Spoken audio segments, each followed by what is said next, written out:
ప్రియ సహోదరి సహోదరుడా, గత వారంలో మనం అద్భుతమైన ఒక సందేశాన్ని మనం చూసాం. వంగిపోయిన జీవితాన్ని యేసు చూశాడని.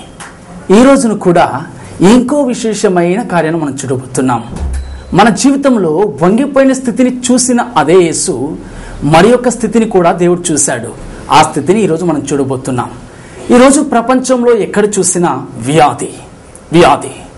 వ్యాధి రోగం ప్రతి ఒక్క కుటుంబాన్ని నాశనం చేస్తూ ఉంది. ప్రతి ఒక్క వ్యాధి ప్రతి ఒక్క కుటుంబాన్ని, ప్రతి ఒక్క వ్యక్తిని వేదన పరుస్తూనే ఉంది. ప్రియ సహోదరుడా, ప్రపంచంలో చాలా యొక్క వ్యాధులు ఈరోజు కొత్తగా పుట్టుతూ ఉన్నాయి. పలు రకములైన మందులు, పలు రకమైన వైద్యాలు వచ్చినా చాలా విధమైన రోగములకు, వ్యాధులకు ఇప్పటికీ వైద్యమే లేదు. చాలామంది వ్యాధులతో చనిపోతుండడం మనం చూస్తూ ఉన్నాం.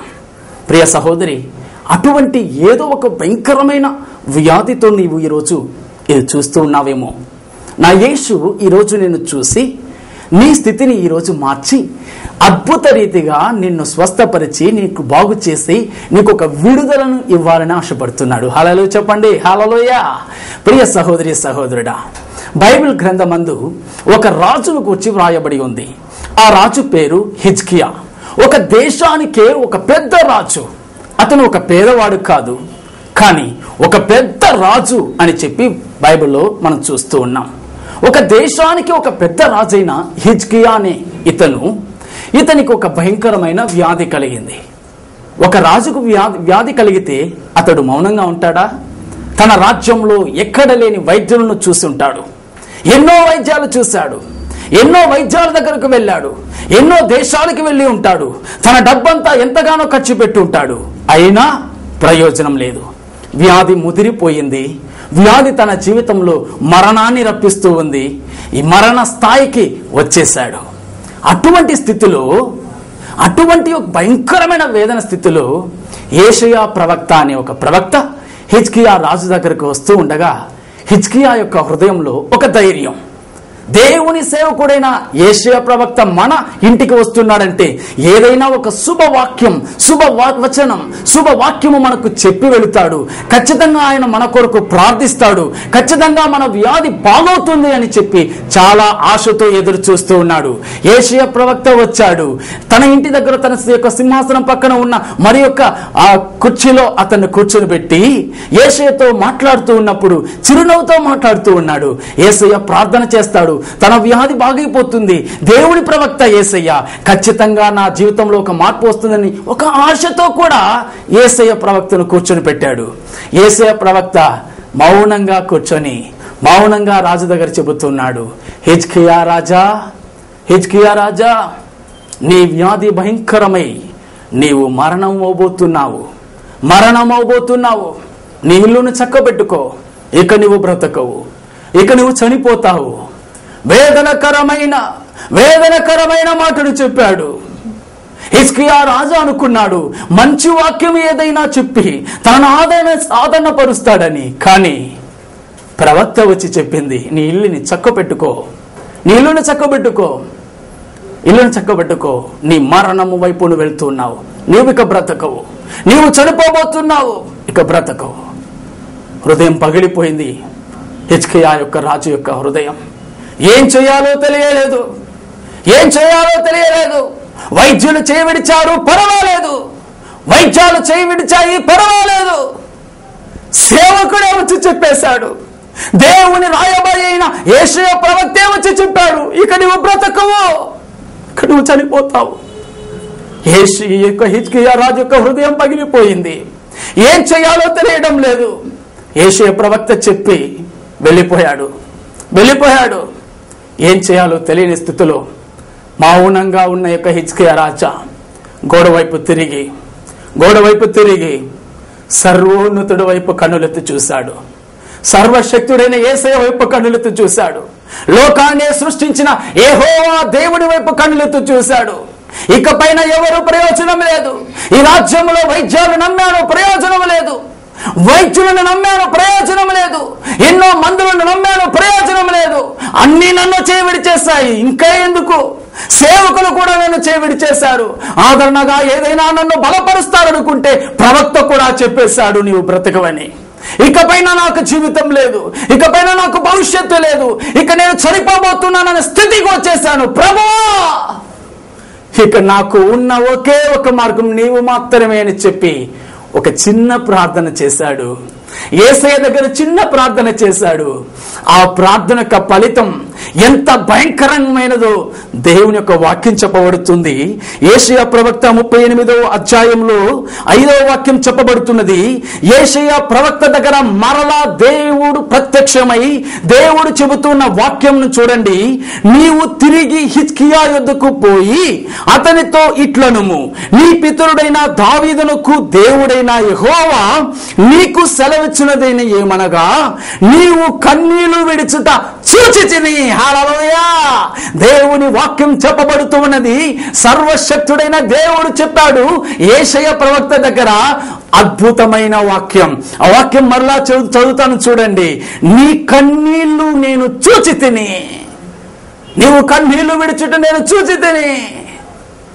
హిజ్కియా రాజు తన హృదయాన్ని పగలు కొట్టుకుని ఇకపైన నాకు ఎవ్వరూ లేరయ్యా, నమ్మిన వాళ్ళంతా చేయబడి చేశారు, వైద్యాలు సరి, వైద్యం సరి, మందులైనా సరే, ఎటువంటి ప్రవక్తలైనా సేవకులైనా అందరూ చేయబడి చేశారు.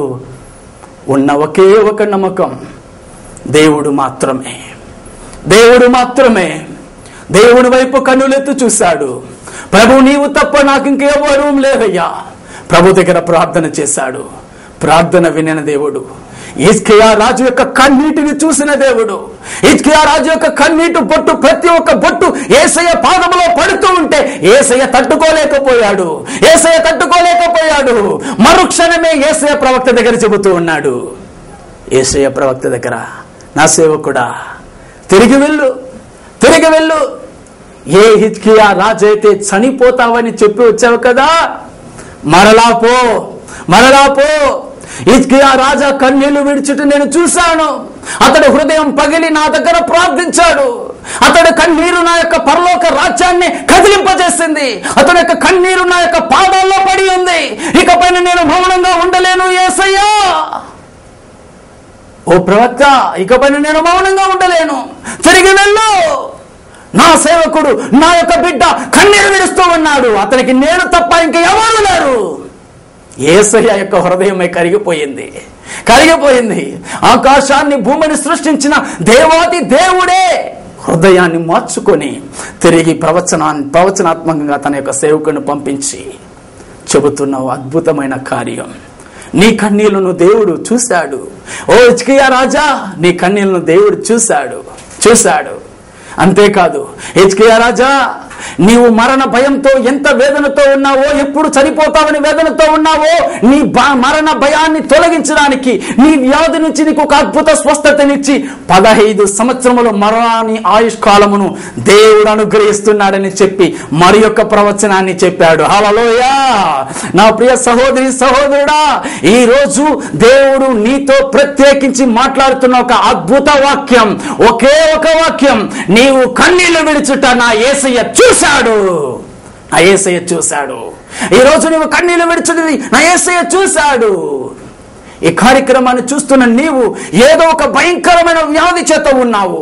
అయ్యా, ఏదో దేవునికి నేను ఎరుని స్థితిలో, అయ్యో నేను పాపములో పడిపోయి, భయంకరమైన వ్యభిచారములో పడిపోయి, HIV ఎయిడ్స్ వ్యాధి నా జీవితాన్ని వచ్చేసిందే, నేను ఏం చేయగలని చెప్పి వేదనతో ఉన్నావేమో. భయంకరమైన కుష్ఠరోగం నా జీవితాన్ని, నా కుటుంబాన్ని వేదన పరుస్తుందని చెప్పి వేదనతో ఉన్నావేమో. భయంకరమైన క్యాన్సర్ నా జీవితాన్ని ఆవరించి ఉంది, నాకు ఇక చావు తప్ప వేరే మార్గం లేదని చెప్పి కన్నీరు విడుస్తున్నావేమో. ఎటువంటి తీరని భయంకరమైన రోగమైనా సరే నా యేసు ఈ రోజు నీతో చెబుతున్న ఒక్క కార్యం, నీవు కన్నీళ్లు విడుచుట నేను చూశానని చెబుతూ ఉన్నాడు. నా యేసయ్య చెబుతూ ఉన్నాడు, నీ కన్నీటిని నేను చూశాను. నా ప్రియ సహోదరి సహోదరుడా, భయంకరమైన వ్యాధి నీ కుటుంబాన్ని ఆవరించి ఉండవచ్చు. నీ స్థితిని మార్చడానికి, నీ జీవితాన్ని మార్చడానికి నా యేసు నీ కన్నీళ్లు చూస్తున్నాడు. నీ స్థితిని మార్చాలని ఆశపడుతూ ఉన్నాడు. నీ వ్యాధి నుంచి తొలగించి నీకు ఒక విడుదల అనుగ్రహించాలని ఆశపడుతూ ఉన్నాడు. నీకు ఒక అద్భుత స్వస్థతని ఇవ్వాలని ఆశపడుతూ ఉన్నాడు. హిజ్కియా రాజు చేసిన ఒక అద్భుత కార్యం ఏంటో తెలుసా? నా ప్రియ సహోదరి సహోదరుడా, ఇది వింటున్న నీ జీవితంలో నీ వ్యాధి నుంచి కూడా విడుదల పొందాలని ఆశపడుతున్నావు కదా. నీవు చేయవలసిన ఒక కార్యం ఏంటో తెలుసా? ఈ హిజ్కియా రాజును చూడండి. ఇతడు చేసిన ఒక అద్భుతమైన కార్యం. వైద్యం చేయవిడిచిన, వైద్యాలు చేయవిడిచిన, ప్రవక్తయే చేయవిడిచిన అతడు చూసింది దేవుణ్ణి. హల్లెలూయా. నీవు ఈ సమయంలో నీవు ఎవరిని చూస్తున్నావన్నదే ముఖ్యం. ఈ కార్యక్రమాన్ని చూస్తున్న నీవు చాలా వరకు సేవకులను నమ్ముకుని ఉంటున్నావు. ఈ సేవకుడి దగ్గరకు వెళ్ళాను, ప్రయోజనం లేదు. ఆ కూటానికి వెళ్ళాను, ప్రయోజనం లేదు. ఉపవాస కూడికలకి వెళ్ళాను, ప్రయోజనం లేదు. అద్భుత స్వస్థత కూడికలకి వెళ్ళాను, ప్రయోజనం లేదు. ప్రయోజనం లేదు లేదనుకుంటున్నావు. కానీ నీవు నమ్మింది ఎవరిని? నీవు విశ్వాసం ఉంచింది ఎవరిని? అద్భుతాలు చేసే యేసయ్యను నమ్మావా, లేదంటే స్వస్థపరుస్తారని సేవకులను నమ్ముతూ ఉన్నావా? నా ప్రియ సహోదరి సహోదరుడా, నీ కుటుంబంలో ఒక అద్భుతం జరగాలంటే సేవకుడు చేతిలో ఏమీ లేదండి. అద్భుతం జరగాలంటే యేసయ్య చేతులను చూడండి. హల్లెలూయా. యేసయ్య చేతిని చూస్తేనే నీకు అద్భుతం జరుగుతుంది. యేసయ్య చేతిలో ఏముందయ్యా అని నువ్వు అడగచ్చు.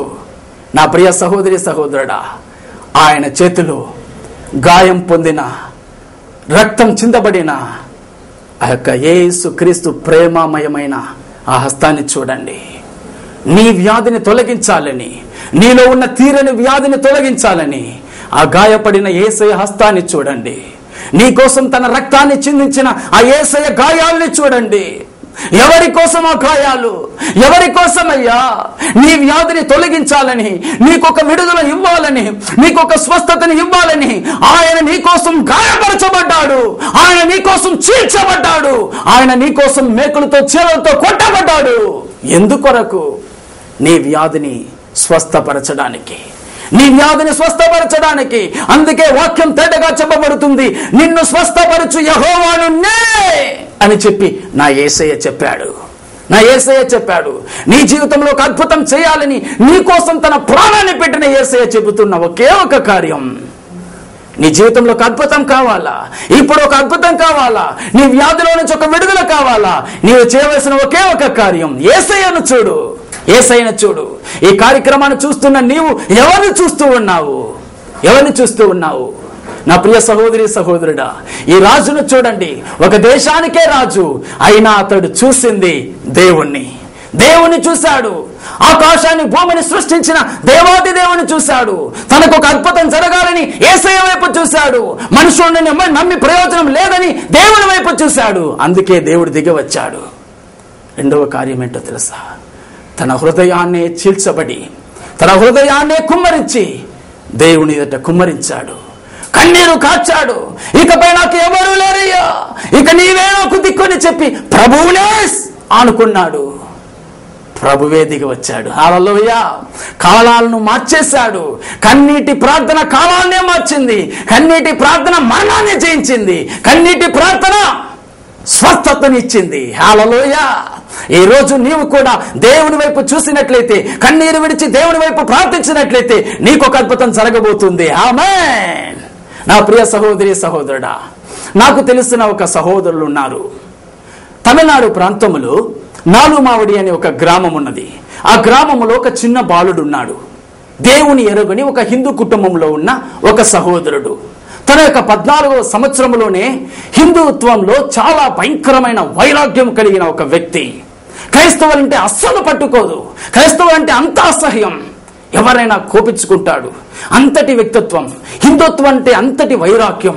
అటువంటి ఒక సహోదరుడు తన యొక్క చిన్న వయసు 14వ సంవత్సరంలోనే తనకు అటువంటి ఒక భయంకరమైన వైరాగ్యంతో జీవించాడు. కానీ అకస్మాత్తుగా అతని యొక్క జీవితంలో ఒక వ్యాధి, భయంకరమైన వ్యాధి అతన్ని ఆవరించింది. 14వ సంవత్సరంలోనే అతని యొక్క గుండెలో సమస్య ఏర్పడి హార్ట్ ప్రాబ్లం అట్లే గుండె ఉబ్బిపోయి పెరిగింది, ఉబ్బిపోయింది. తన యొక్క కాళ్ళు చేతులు రెండు పడిపోయాయి. ఏం చేయాలో తెలియలేదు. కన్న తల్లి ఇక్కడ అక్కడ అని చెప్పి అనేక హాస్పిటల్స్, అనేక వైద్యులను చూపించారు. వేళ్ళు ఖర్చు పెట్టారు. ప్రయోజనం లేదు. ఏమి చేసినా ప్రయోజనం లేదు. డాక్టర్స్ చూశారు, ఇంత చిన్న వయసులోనే హార్ట్ ప్రాబ్లం, ఇకపై ఈ బాలుడు బ్రతకడు, వ్యాధితో చనిపోవలసిందే, ఇక బ్రతకడానికి ఆస్కారమే లేదు, తీసుకువెళ్ళిపోండి అని చెప్పేశారు. తల్లికి ఏం చేయాలో అర్థం కాలేదు.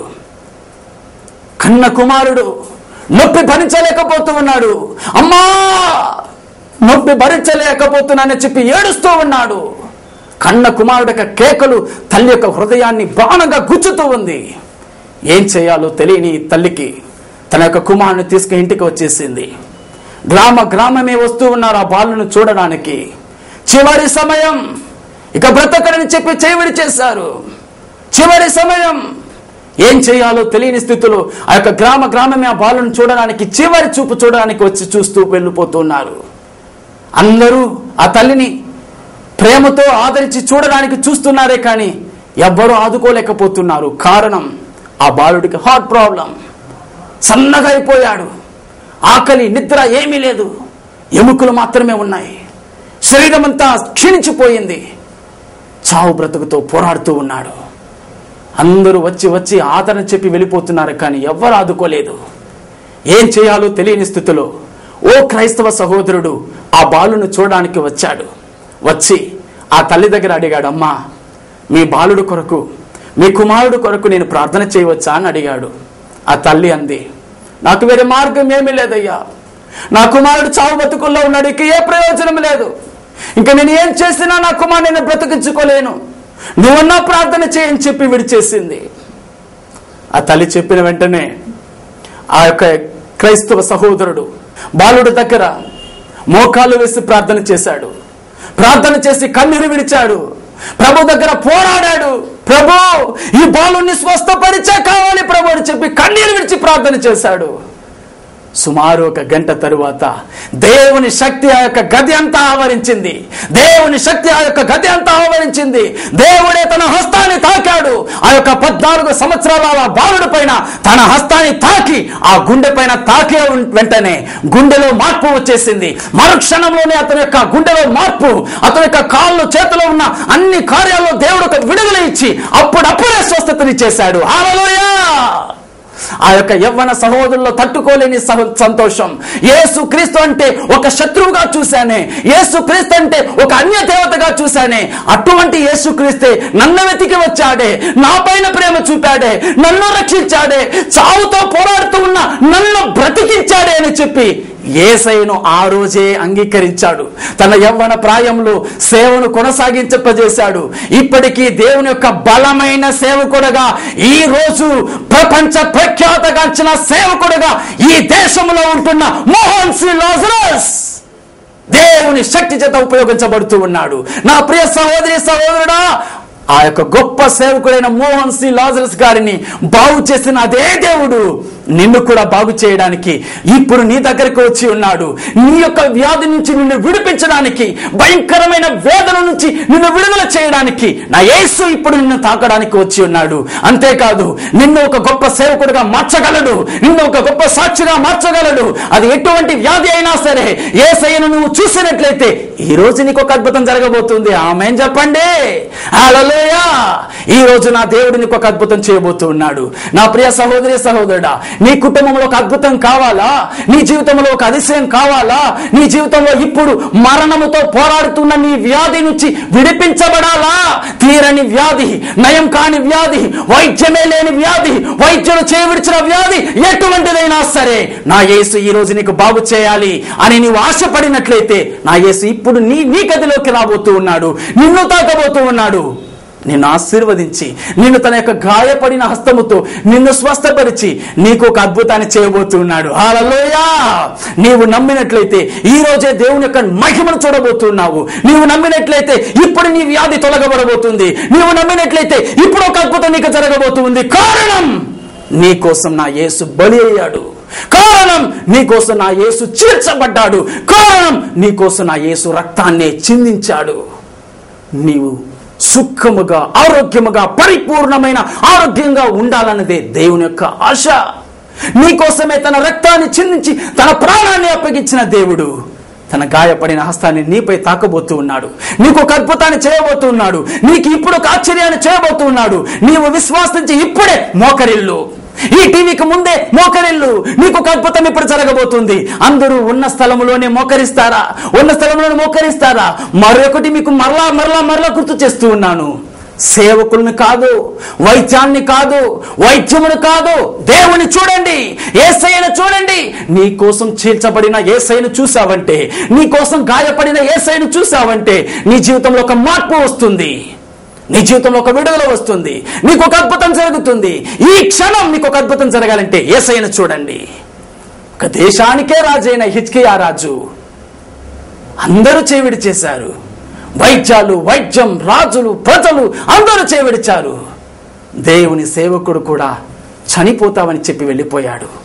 కానీ ఈ హిజ్కియా రాజా దేవుని వైపు చూశాడు, ఆయన వైపు చూశాడు, ఆయన వైపు చూశాడు. ఆయన తప్ప ఇంకెవరు సహాయం చేయలేరని తెలుసు, అందుకే ఆయన వైపు చూశాడు. ఈరోజు నా ప్రియ సహోదరుడా, నీవు యేసయ్య వైపు చూసావంటే యేసయ్య నిన్ను దీవించబోతున్నాడు. నీవు యేసయ్య దగ్గర కన్నీరు విడిచావంటే నీ కన్నీటి యొక్క విలువ ఏంటో నువ్వు చూడబోతున్నావు, నీ ప్రార్థన యొక్క విలువ ఏంటో నువ్వు చూడబోతున్నావు. ఈ క్షణంలో యేసయ్య నిన్ను తాకబోతున్నాడు. ఇప్పుడు మనం అందరం కలిసి ప్రార్థన చేయబోతున్నాం. యేసయ్య సేవకుడుగా నేను మీకోసం ప్రార్థన చేయబోతున్నాను. మీరు ఉన్న స్థలంలోనే ఎక్కడైతే ఉన్నారో అక్కడే మోకరించండి. అక్కడే మీ యొక్క వ్యాధి స్థలంలో మీ చేతిని ఉంచండి. ఒకవేళ తలనొప్పి అయితే తల దగ్గర, చెవి నొప్పి అయితే చెవి దగ్గర, హార్ట్ ప్రాబ్లం అయితే హార్ట్ దగ్గర, ఎక్కడైతే సమస్య ఉందో అక్కడ నీ చేయి ఉంచండి. తీరని వ్యాధి అయినా సరే, ఎటువంటి వ్యాధి అయినా సరే నీ చేతిని మాత్రం ఉంచు చాలు. యేసయ్య వైపు చూడు, యేసయ్య వైపు చూడు. కళ్ళు తెరవకు, కళ్ళు మూసుకుని యేసయ్య వైపు చూడు. యేసయ్య నీకు ఒక అద్భుతం చేయబోతున్నాడు. అందరూ మనం ప్రార్థన చేయబోతున్నాం. అందరూ తల వంచి ప్రార్థన చేస్తామా? పరిశుద్ధ తండ్రి, నజరేయుడైన యేసుక్రీస్తు నామంలో ఇప్పుడును కూడా ఈ యొక్క టీవీ కార్యక్రమంలో పాల్గొని ప్రతి ఒక్కరూ మోకరించి ఉన్నారయ్యా. వాక్యాన్ని విశ్వాసం ఉంచి ప్రతి ఒక్కరూ మోకరించి ఉన్నారు. హిజ్కియా రాజు యొక్క కన్నీటిని చూసిన అదే దేవుడవు, హిజ్కియా రాజు యొక్క కన్నీటికి ఉన్న విలువను అనుగ్రహించిన దేవుడవు. ఇప్పుడే యేసుక్రీస్తు నామములో ఈ టీవీ కార్యక్రమాన్ని చూస్తున్న ప్రతి ఒక్కరి పైన మీ హస్తాన్ని తాకమని ప్రార్థిస్తూ ఉన్నాను. మీ గాయపడిన హస్తం ప్రతి ఒక్క వ్యాధి నుంచి విడుదలను గ్రహించమని ప్రార్థిస్తూ ఉన్నాను. యెహోవా రాఫా అయిన నా దేవుడు ఇప్పుడే మీ హస్తాన్ని తాకి ఒక అద్భుతాన్ని చేయమని ప్రార్థిస్తూ ఉన్నాను. యేసయ్య నామమందు ఇప్పుడు విశ్వాసంతో ప్రార్థించే ప్రతి ఒక్కరి పైన తన హస్తం తాకబడుతుంది. ఎవరెవరైతే విశ్వాసంతో ప్రార్థిస్తూ ఉన్నారో వారిపైన యేసయ్య తన హస్తాన్ని తాకుతూ ఉన్నాడు. ఇప్పుడు తన హస్తాన్ని తాకుతూ ఉన్నాడు. ఒక అద్భుత స్వస్థత నీకు కలగబోతుంది. ఇప్పుడు ఒక అద్భుత స్వస్థత నీకు కలగబోతుంది. ఇప్పుడే యేసు నామములో ఒక అద్భుతం కలుగును గాక. ప్రతి ఒక్క వ్యాధి తొలగును గాక యేసు నామములో. ఎటువంటి క్యాన్సర్ అయినా, ఎటువంటి తీరని HIV, ఎటువంటి తీరని వ్యాధి అయిన ఎయిడ్స్, ఎటువంటి వ్యాధులైనా సరే ఇప్పుడే యేసు నామములో తొలగును గాక. ఇప్పుడే ఎటువంటి తీరని వైద్యములు చేత చేయి విడవబడిన వాళ్ళు ఇప్పుడే స్వస్థపరచబడుతురు గాక.